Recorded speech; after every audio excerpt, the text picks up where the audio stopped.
আছে, টাকার বান্ডিলগুলো পাগলারে দিয়ে সারা বস্তা কামড় নিয়ে দেবে। কেন? অজুর কোনো কথা বলবে না, সারা বস্তাটা আমার লাগবে। ওই জন্য মনে করছে সারা বস্তা গায়ে দিয়ে ওই ঘুম আসবে।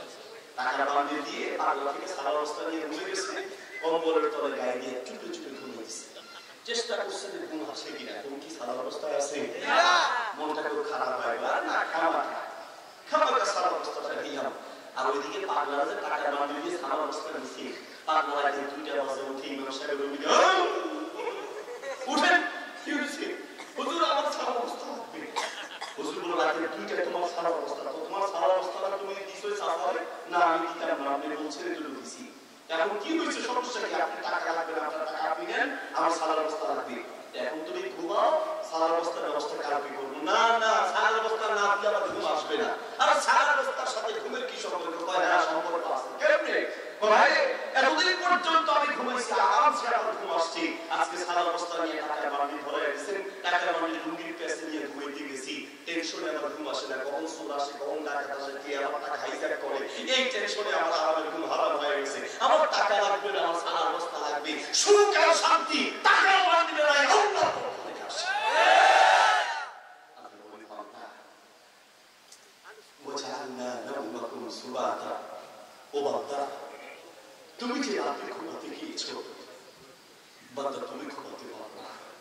আমি চাইলে রাতে তোমাকে ডিস্টার্ব করে দিতাম, তুমি বাথরুমে যাওয়া লাগতো, মাথাটা ঘুরে তো পাবনা যাওয়া লাগতো। আল্লাহ বলে না বান্দা, আমি আরাম করে তোমাকে ঘুম পাড়িয়ে দিয়েছি। তুমি রাতে 11টায় ঘুমাতে গিয়েছো, 11টা 12টা 1টা 2টা 3টা 4টা 5টা, আমি আল্লাহ তোমাকে 7 ঘন্টা আরাম দিয়েছি। ও বান্দা, আমি তোমার দয়ালু আল্লাহ তোমাকে 7 ঘন্টা আরাম দিয়েছি।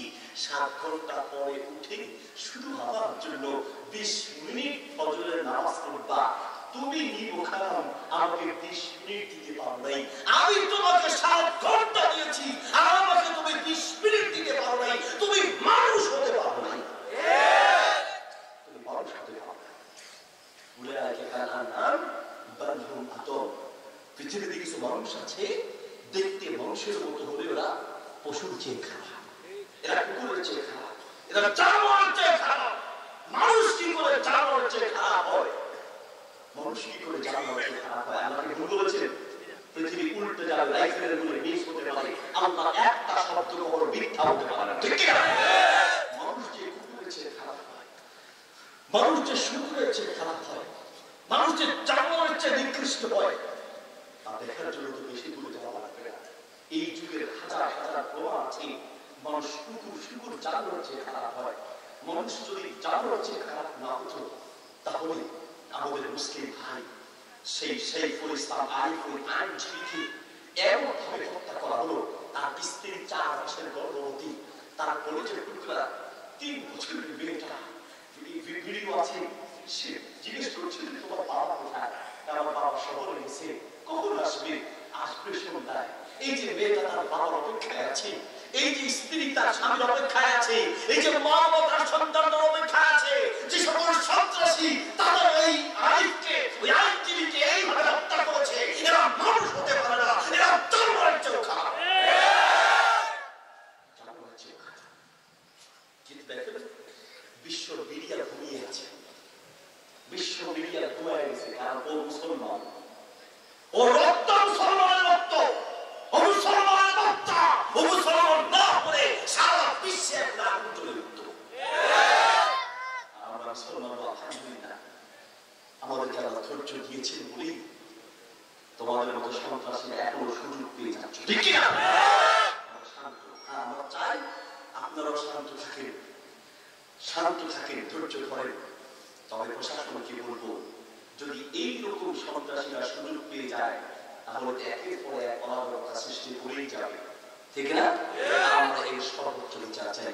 আল্লাহ তাআলা আমাদের সাইফুল ইসলাম আরিফকে জান্নাতের উচ্চ মাকাম দান করুন, আমিন। তাকে হত্যা করার যে দৃশ্যগুলো কিছু ছবি ইন্টারনেটে আছে, মেরেছে একবার জবাই করে দিয়েছে, পুরো শরীরে মানে কোনো জায়গার বাদ নাই তাকে আঘাত করা। যারা এই কাজ করেছে মানুষ হতে পারে? আল্লাহ বলেন কিছু মানুষ আছে দেখতে মানুষের পশুর চেয়েও খারাপ, পশুর চেয়েও খারাপ। মাদ্রাসায় 4টা মাদ্রাসা আর একটা স্কুল আছে। আমার 2 নম্বর ইউনিটে একটি ইংলিশ ভাষা আধুনিক সিস্টেমের মাধ্যমে করেছে। আমরা ওই প্রতিষ্ঠানে যে ডাক্তার, ইঞ্জিনিয়ার, পুলিশ অফিসারের বাচ্চারা, আদরের বাচ্চারা, তাদেরকে আনন্দ দিয়ে একটা ইন্দোনেশিয়ান বিড়াল রেখেছিলাম। ইন্দোনেশিয়ান বিড়াল, বিদেশি বিড়াল, শর্ত সাপেক্ষে বিড়াল পাওয়া যায় আছে, তবে তার হক আদায় করতে হবে। আপনি বিড়াল পাললেন কিন্তু হক আদায় করলেন না, তাহলে আপনি জাহান্নামে যাওয়া থাকবে। নবী সাল্লাল্লাহু আলাইহি ওয়াসাল্লাম বলেন, একটা মহিলাকে জাহান্নামে দেওয়া হয়েছে শুধুমাত্র একটা বিড়ালের কারণে। বিড়ালটাকে আটকে রেখেছে, খাবার দেয়নি। একটা বিড়ালকে আটকে রেখে খাবার দেয়নি কেন? এই কারণে তাকে জাহান্নামে দেওয়া হয়েছে। শর্ত সাপেক্ষে বিড়াল পাওয়া যায় গেছে। আমি বিড়াল রেখেছি, সে বিড়ালটা রাখার পরে আমার পুরো দৃষ্টিভঙ্গি পাল্টে গেলে একটা পশু এতটা আদরের হতে পারে। আপনি সে বিড়ালটা একটা অফিসে দ্বারা গেছেন, হয়তো দেখেছেন যে আপনি একটু আদর করলে আপনার কোলে উঠে যাবে, একটু খাওয়ালে কাঁধে উঠে যাবে। একটা বিড়াল তার মালিক চিনে, একটা কুকুর তার মালিক চিনে, একটা গরু তার মালিক চিনে, একটা ছাগল তার মালিক চিনে, একটা পশু তার মালিক চিনে। আপনি মানুষ হয়ে আপনার মালিক আল্লাহকে চিনতে পারবেন না। আপনি পশুর চেয়ে খারাপ, আপনি যে কত নিমক খারাপ, আপনি যে কত নিমক খারাপ কি বুঝাই? একজন কবি বলেন, তুমি তোমার মানকে চিনো না। انظر لتلك الشجرة ذات الغصن النضرة كيف نبت من حبة وكيف صارت شجرة فابحث وكل من ذا الذي يخرج منها الثمرة। বান্দা, তুমি আল্লাহকে চিনো না? তুমি একটু গাছের দিকে একটু তাকাও। انظر, দেখো, لتلك الشجرة, একটা গাছের দিকে দেখো, كيف نبت, কিভাবে উৎপন্ন হলো, মিন হাব্বাতিন, একটা বীজ থেকে, একটা বীজই মাটির নিচে রেখে চলে আসলাম। আল্লাহ বলেন, আআনতুম তাযরাউনাহু আম নাহনু যারিউন, মাটির নিচে বীজ রেখে চলে আসলাম, কিন্তু বীজটাকে ফাটিয়ে এটা যে একটা গাছ তৈরি হলো, সেই গাছটা তুমি তৈরি করেছো নাকি? আল্লাহ। কাইফা নাবাত মিন হাব্বাতিন ওয়া কাইফা সারাত শাজারা, বান্দা ভাবো কি করে একটা বীজ থেকে একটা গাছ তৈরি হলো। ফাহাস, একটু গবেষণা করো। وقل القلوب من ذا الذي يخرج منها الثمرة, বান্দা আমের সিজনে